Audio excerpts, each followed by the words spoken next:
Welcome students. BA part second geography की online classes चल रही हैं। इस कोरोना काल में हम आपको ज्योग्राफी प्रैक्टिकल से संबंधित अपने व्याख्यान आप तक पहुंचा रहे हैं।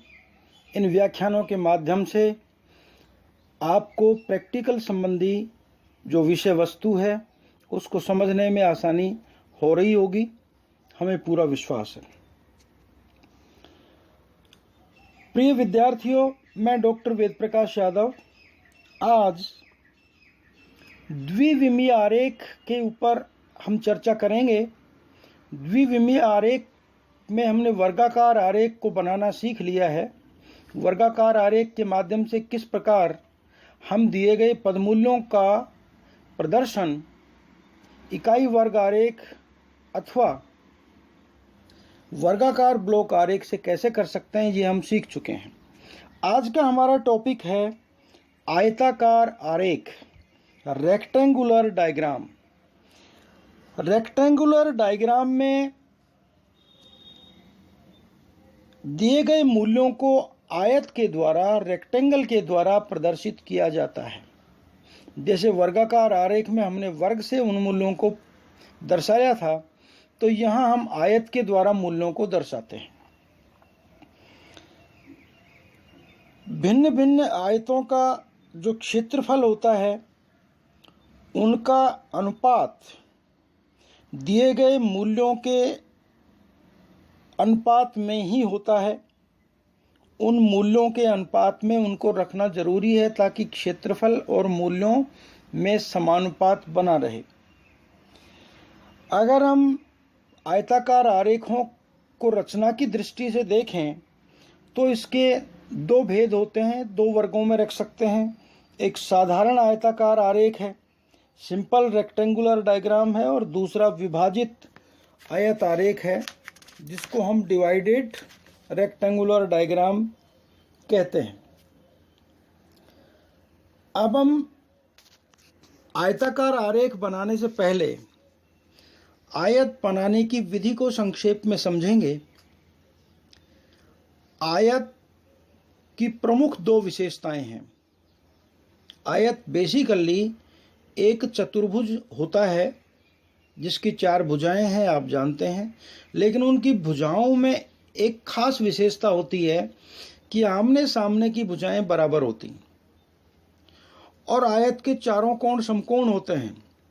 तो उसकी इस विशेषता को ध्यान में रखते हुए किसी भी प्रश्न में यदि हमें आयत का क्षेत्रफल दिया हो तो हम आयत की लंबाई और चौड़ाई अर्थात आमने सामने की भुजाओं की माप हम ज्ञात कर सकते हैं, या हमें लंबाई चौड़ाई सीधे तौर पे दे रखी है तो हम आयत की रचना कर सकते हैं, क्योंकि कोण देने की आवश्यकता नहीं है, चारों कोण समकोण होते हैं। मान लीजिए उदाहरण के तौर पर एक 5 सेंटीमीटर और 4 सेंटीमीटर की भुजा लेकर के आयत की रचना करनी है, तो हम एक रेखाखंड ए ब 5 सेंटीमीटर का खींचेंगे। ए बिंदु पर 90 डिग्री का कोण बनाएंगे, ब बिंदु पर 90 डिग्री का कोण बनाएंगे और इन कोणों के ऊपर रेखाखंड खींच देंगे।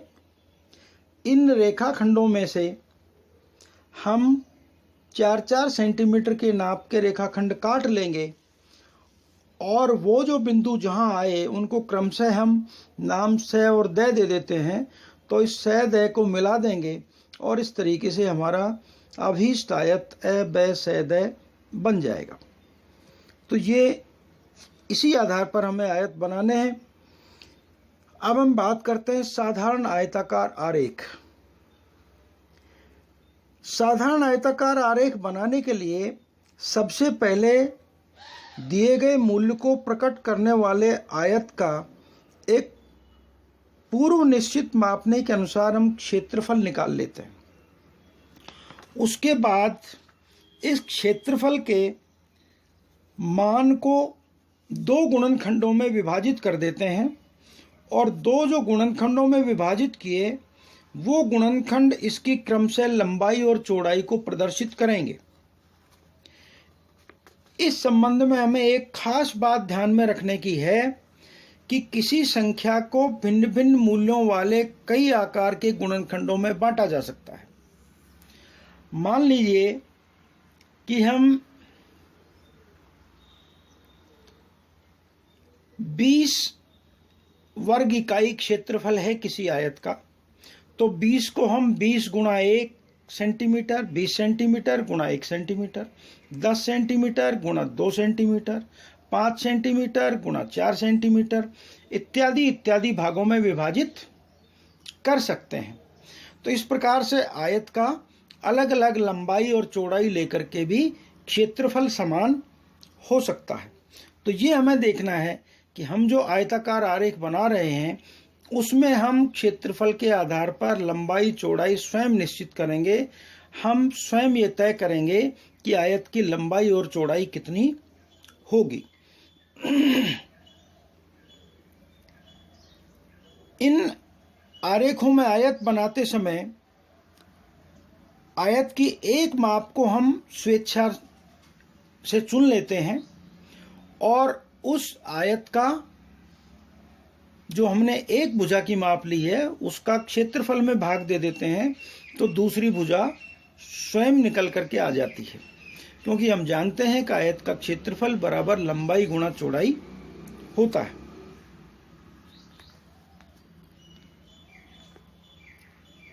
लेकिन लंबाई छांटते समय एक बात हमें जरूर ध्यान में रखनी चाहिए कि आरेख में आयतों की दोनों मापें निरंतर कम होती जाएं। चूंकि हम विभिन्न तथ्यों से संबंधित अनेक आयतों की रचना करते हैं आयताकार आरेख में, तो हमें ये बात ध्यान में रखनी है कि लंबाई इस प्रकार से छांटें कि आरेख में जो अलग अलग आयत हम बना रहे हैं उसमें जो पहले आयत की हमने लंबाई ली दूसरे आयत की लंबाई उससे कम हो।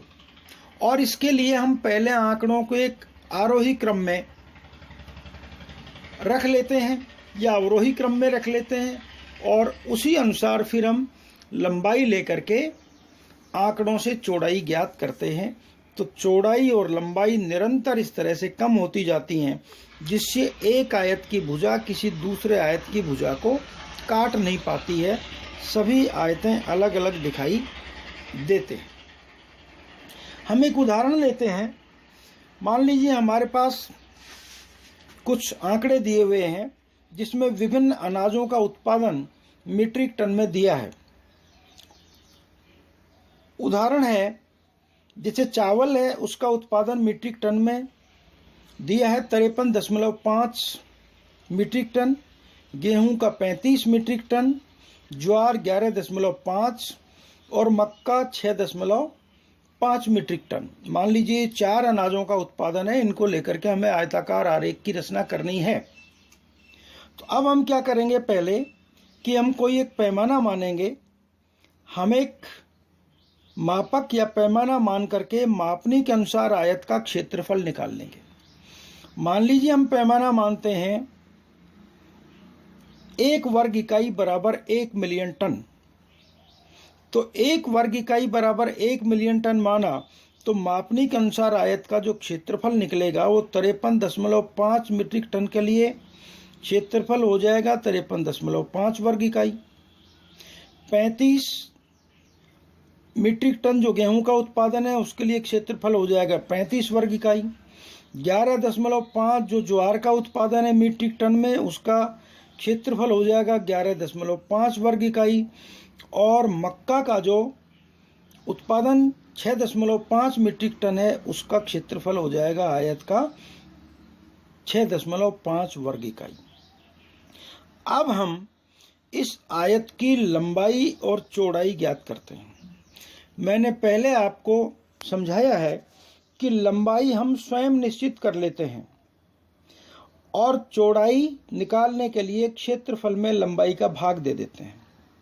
हम चावल का जो क्षेत्रफल है 53.5 वर्ग इकाई, उसके लिए आयत की लंबाई चौड़ाई अगर ज्ञात करें तो मान लीजिए आयत की लंबाई हम 10 सेंटीमीटर रखते हैं।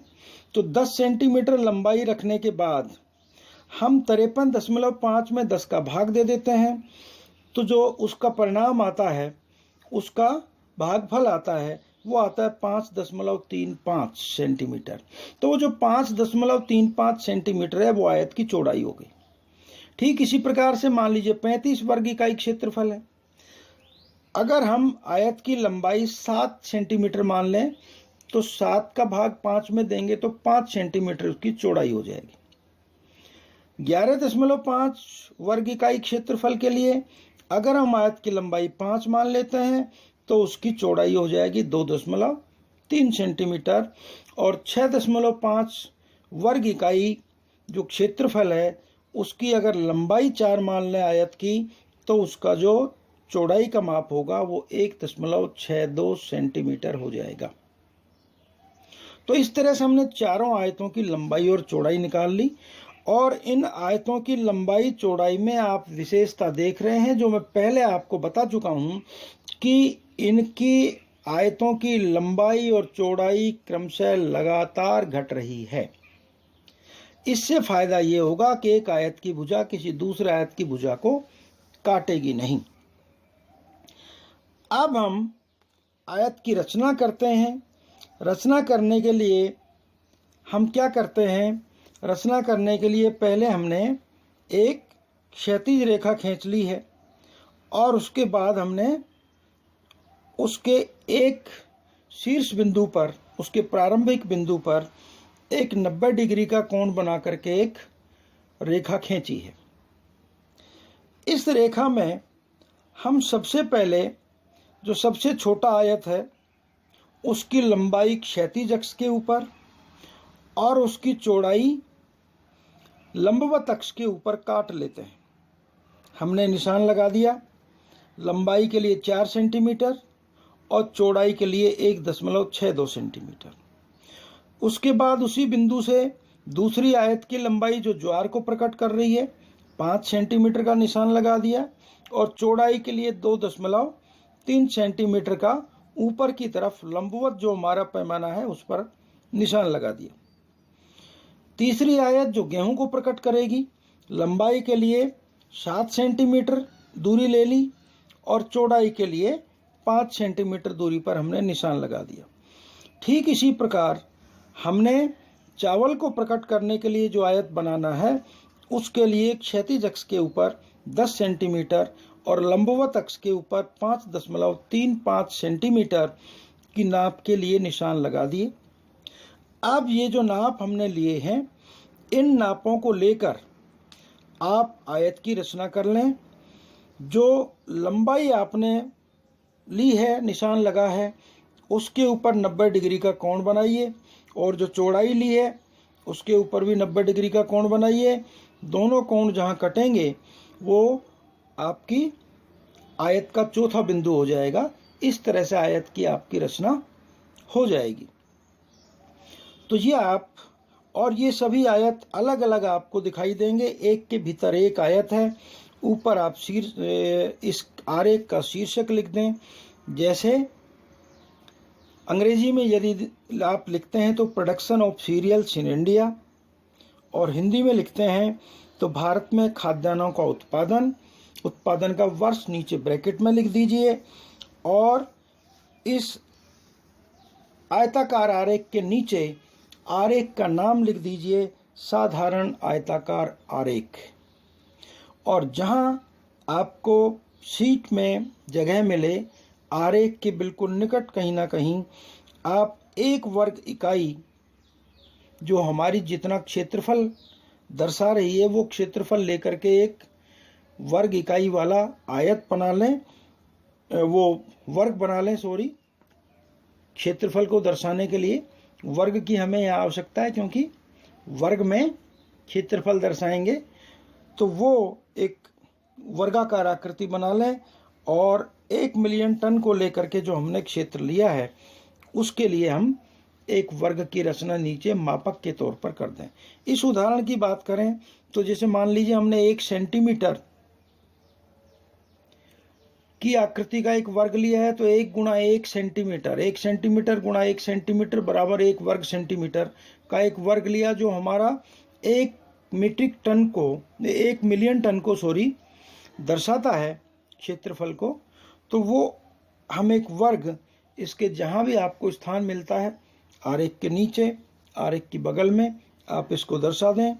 विभिन्न खाद्यान्नों को प्रकट करने के लिए हम भिन्न भिन्न आयतों में भिन्न भिन्न शेड दे देते हैं, और उन शेड्स के साथ हम या तो अगर स्थान है, सामान्यतः इसमें स्थान आयताकार आरेख में मिल जाता है क्योंकि चौड़ाई की बगल का स्थान खाली रहता है, तो वहाँ उससे संबंधित हम अनाज का नाम लिख देंगे। जैसे अंग्रेजी में लिखते हैं तो राइस, व्हीट, ज्वार और मेज, और हिंदी में यदि लिखते हैं तो चावल, गेहूं, ज्वार और मक्का लिख देते हैं, ताकि हमें स्पष्ट हो जाता है कि कौन सी आयत में कौन से अनाज को दर्शाया गया है। तो विद्यार्थियों, इस प्रकार से हम साधारण आयताकार आरेख की रचना आसानी से कर सकते हैं। यह आरेख बहुत आसान है और बहुत ही उपयोगी है। क्षेत्रफल की दृष्टि से जब हम किसी पद मूल्य को दर्शाते हैं तो आयताकार आरेख का अपना महत्व है।